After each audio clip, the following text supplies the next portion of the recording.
Hey, you wild woman. Have you ever wondered what the couples who seem to have it all together do to survive the tough seasons while also making it look easy? I guarantee you that it is what you think. My husband Dan and I started going on these couples retreats a decade ago. How it all started was I was running my agency, had both babies in the same year of launching it. And my husband was also raising around for his new startup. So we were both traveling so much. And we just finished outsourcing a lot of the tasks around the house, from having a babysitter and nanny. We had a cleaning lady come in more often, but it wasn't the setup that we have now.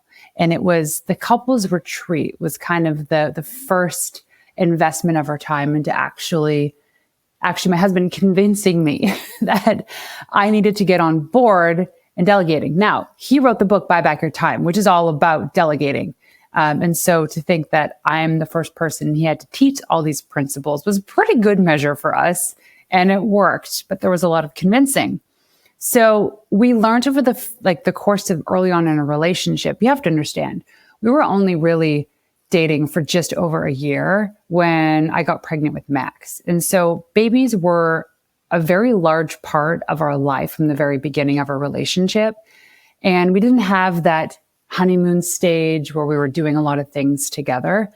The advantage to what we did is twofold. One is that we were both older and more mature in that time of our life. So we were both in our early 30s.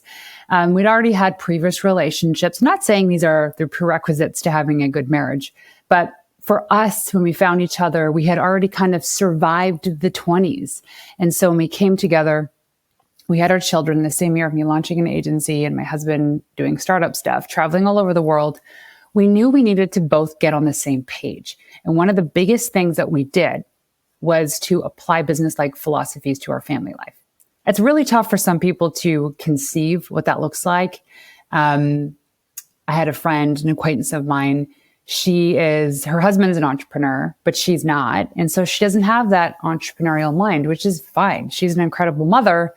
However, it was hard for her to be convinced that these are the things that she needs to do to have a great marriage, because she even said herself, and this is not verbatim, so a paraphrase, why would I want to have business in my personal life if that's what my husband does all day? And she's not interested in really his work. And I said, fair enough, but that's not the point. So she was missing the point in really what it is that we were trying to achieve in helping them get organized at home by using business-like methods and frameworks in order for them to have more time to be able to work on the relationship, work on themselves, become great parents, and so on and so forth. So anyways, we committed to these couples retreats and we started sharing them online. We would go away every quarter. We would find somewhere new to go. It could be an hour drive up the street. We've rented tons of Airbnbs from all over Eastern Canada to across Canada, even into the US. Sometimes we'd jump on a plane and go. The whole point was to extract ourselves from the day-to-day grind, the energy that is around the home, which is really hard to escape, especially as a mother, and to go and work on our marriage. And we followed very specific guidelines. I've actually written a couple PDFs. If you DM me at Renee_Warren, I'll be happy to share the links to two of the guides that we've used over the course of the last decade. And what came out of it was not only consistency, but it was forced repetition and forced accountability and commitment to the goals that we individually wanted to achieve. For Dan, it was like running an Ironman. For me, it was competing and winning a CrossFit competition, to writing a book, to getting the car of your dreams, to moving across the country. Had it not been for us establishing those goals as a couple, sharing them with each other, and really pushing each other to achieve these dreams, we wouldn't have done it. Because let me tell you, at this couples retreat that we just finished hosting in Cabo, there were 10 couples there.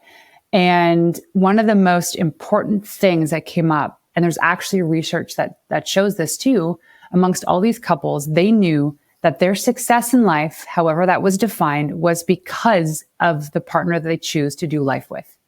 And this also extends beyond the person you choose to marry or be with. It extends to the people you choose to do life with. So when we kept getting asked to host this couples retreat, we really didn't know how to do it or who to do it with.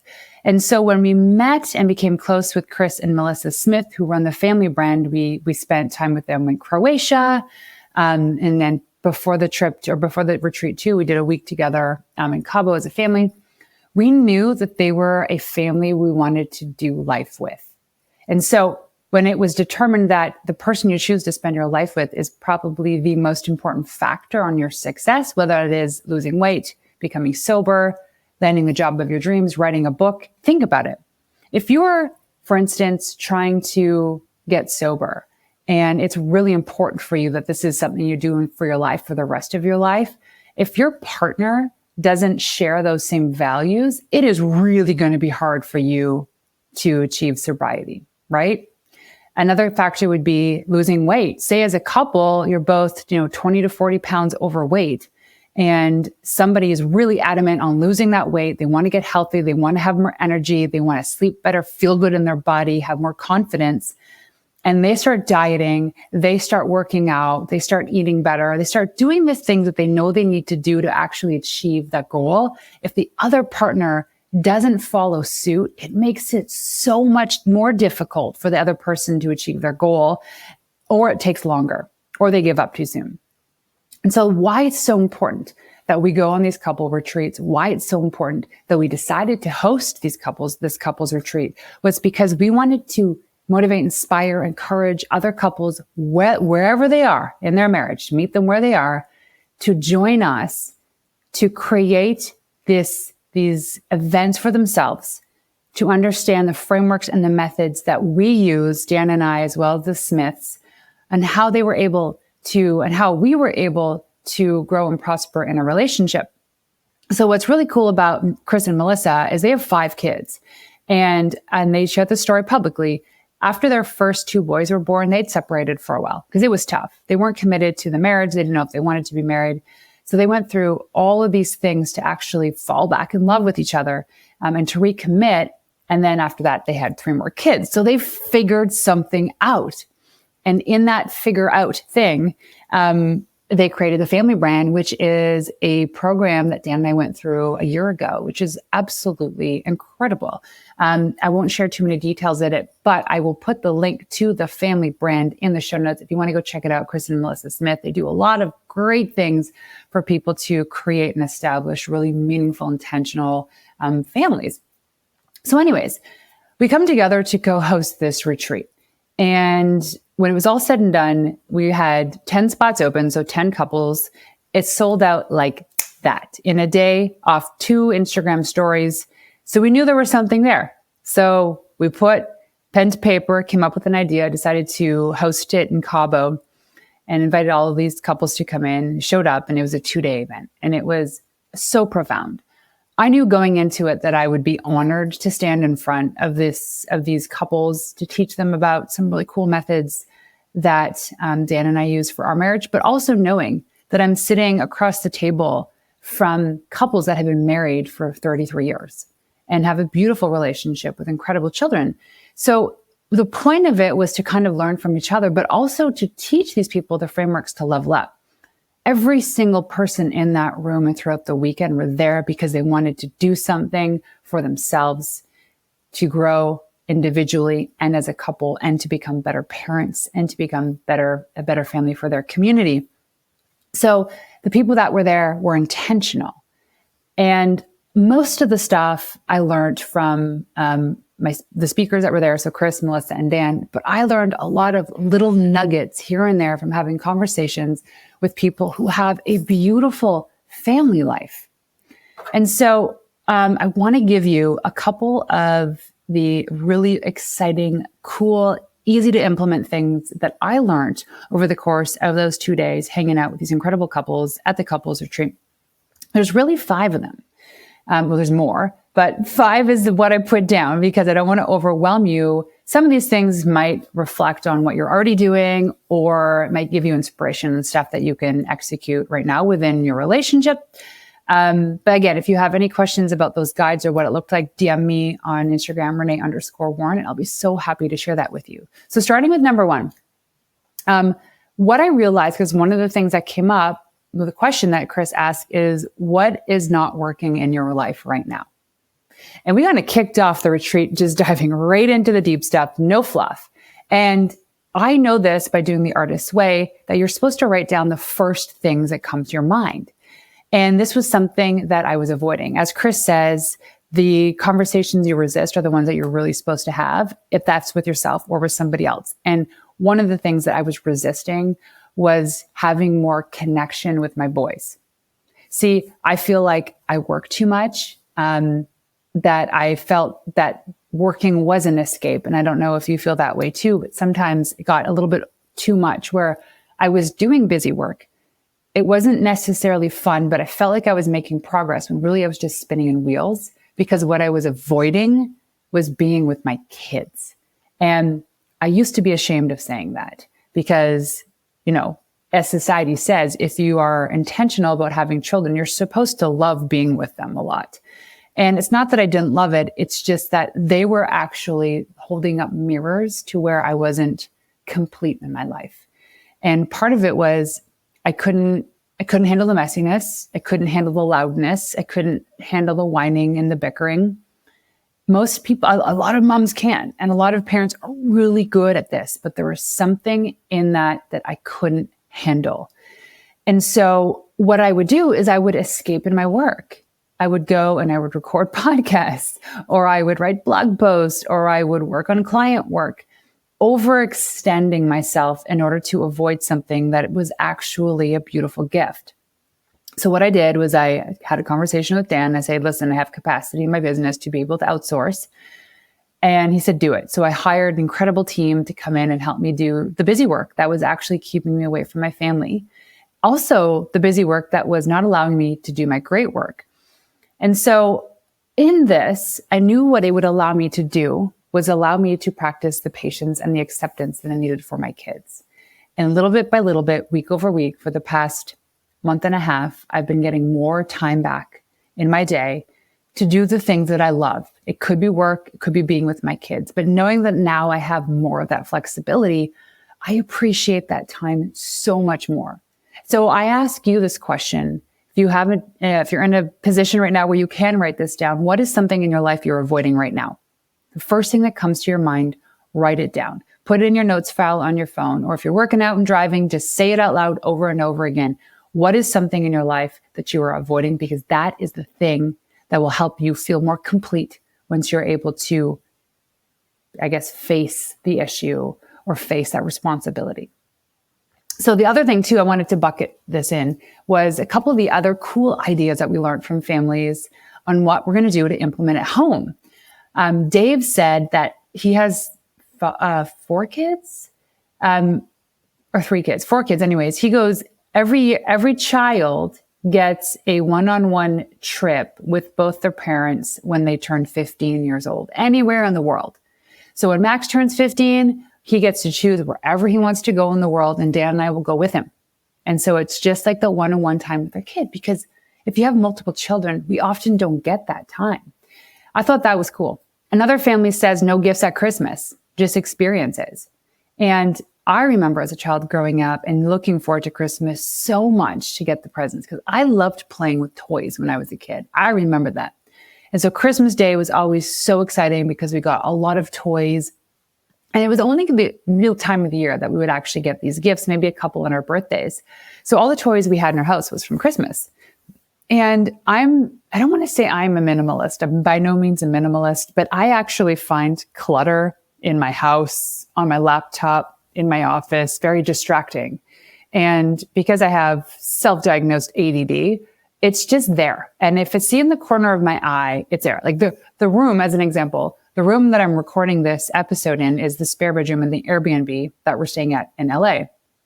And I'm actually seeing the bed, the corner of my eye was not really made. So the pillows are kind of thrown all over. Now I see that in my peripheral vision. It's messy to me. It would have taken me 2 seconds to make the bed, but I didn't do it. And so now it's in my mind, it's a distraction. So the idea of not giving Christmas gifts, because let's be honest, your kids play for them for like 2 seconds and then maybe throw it away or they put it in a drawer, never to be seen again. So I really love that idea. And then just doing experiences.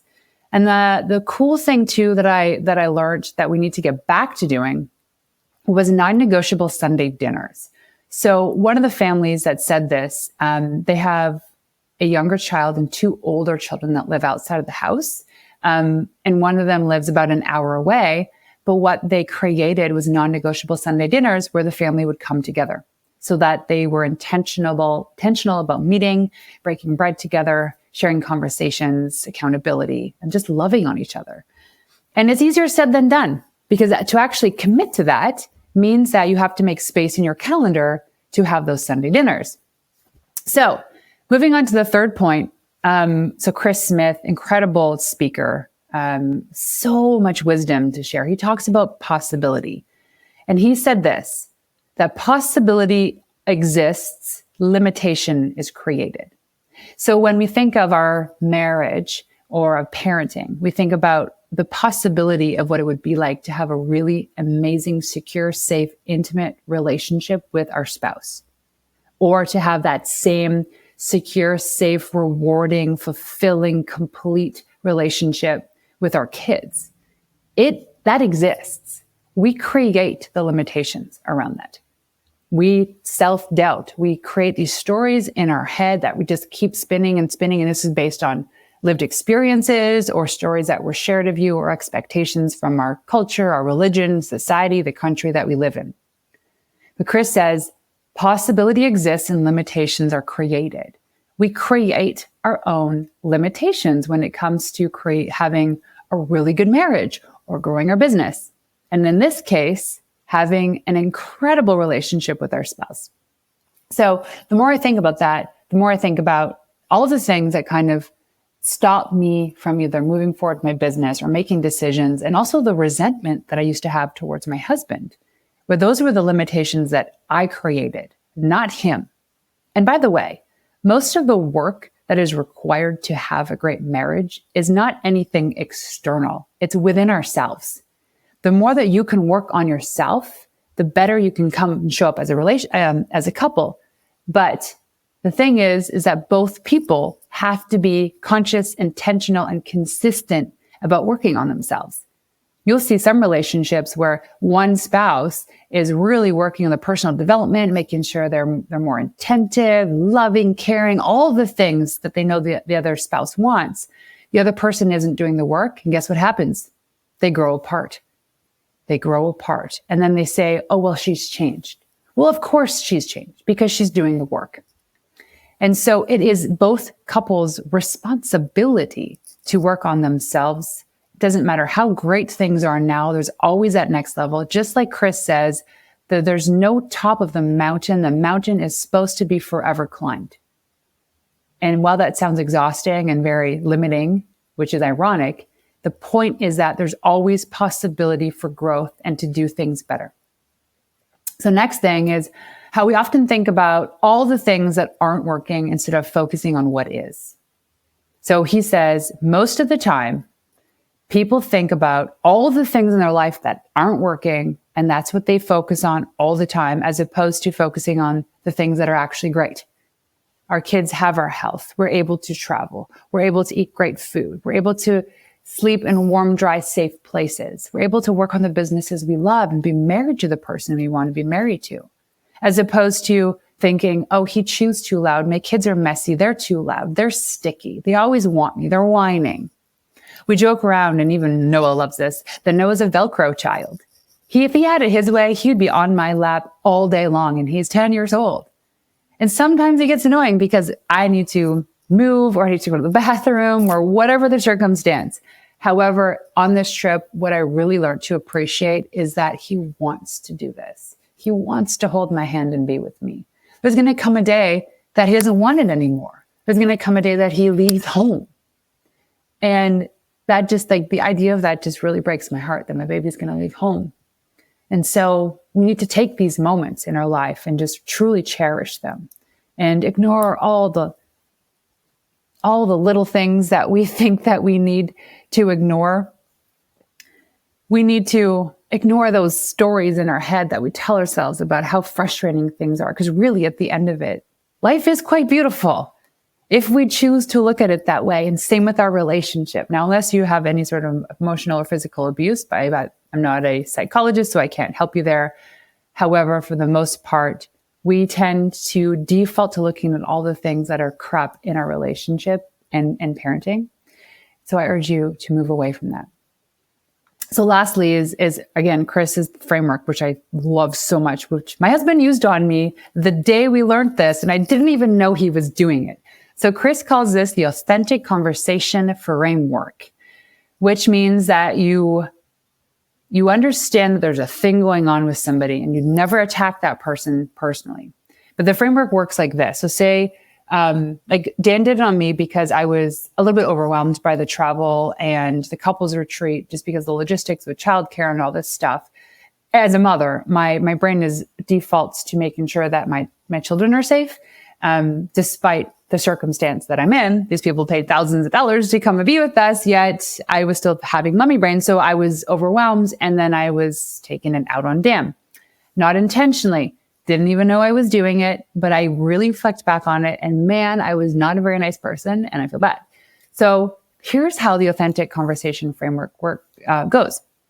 You say, hey, name, lately it seems like, insert the issue. Or you say, hey, name, lately it feels like. So it'd say something like this. Dan said, hey, Renee, lately it seems like you have been short with me. And I'm wondering, is everything okay?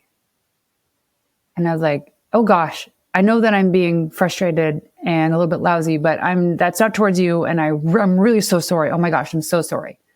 Because I didn't realize that I was doing that to him. I was just frustrated inside, but of course that projects outwards.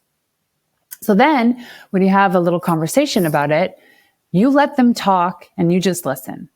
Then you jump into the part that is the agreement. So you come up with an agreement.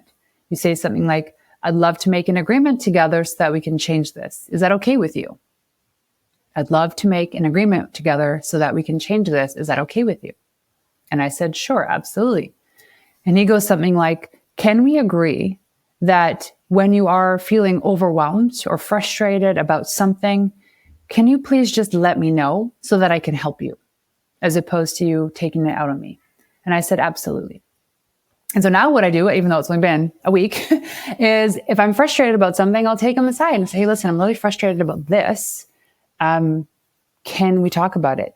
What happened was, one of my sons was having like a downward spiral emotionally, and he got to the point in the spiral where he can't snap out of it, which requires Dan or I to come in. Now, Dan is exceptionally great at having these conversations, not me, and I'm working on it.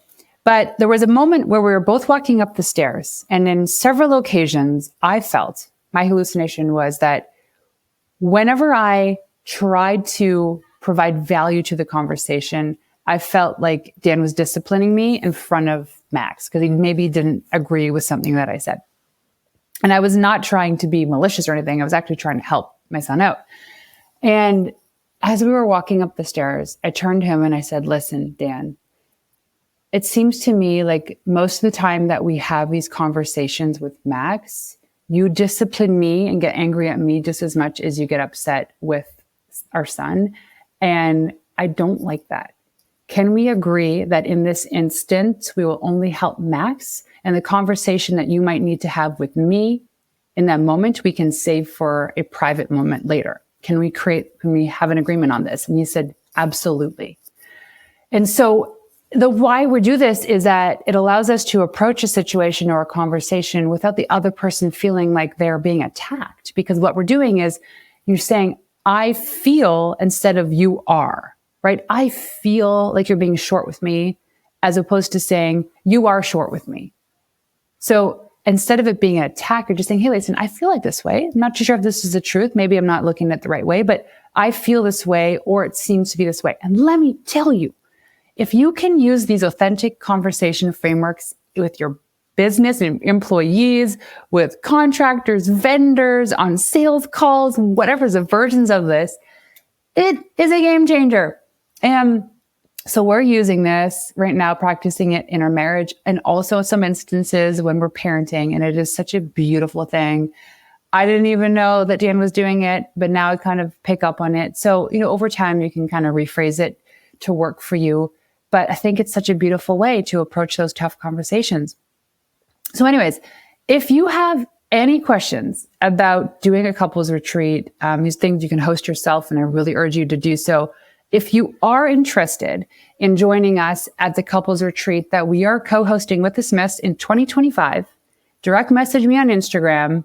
Just write couples retreat 2025, and I will send you the information as it comes through. Right now, we're still figuring out where and when it's going to be, but it's probably going to be sometime in March of 2025. Because of the demand for coming to this couples retreat, there's very likely going to be an application form. And it's just a filter for us to make sure that all the couples that are together at this couples retreat have similar values or can share important information for each other for the purpose of helping them become better couples, having a better marriage and whatnot in life. So before I go, I do want to leave you with one last closing quote that Chris said during his talk by John Spence. He said, "You cannot change what you refuse to confront." So if you are having a challenging time in your marriage or relationship, that's just a simple reminder that you cannot change what you refuse to confront.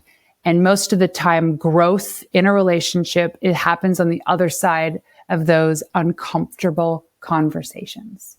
So I really hope you enjoyed this. If you're interested in the couples retreat, like I said, direct message me on Instagram and I'll send you the information. But love this for us, love this for the couples that we've had an incredible time with. And I love this for you. So until next time, ladies, peace out.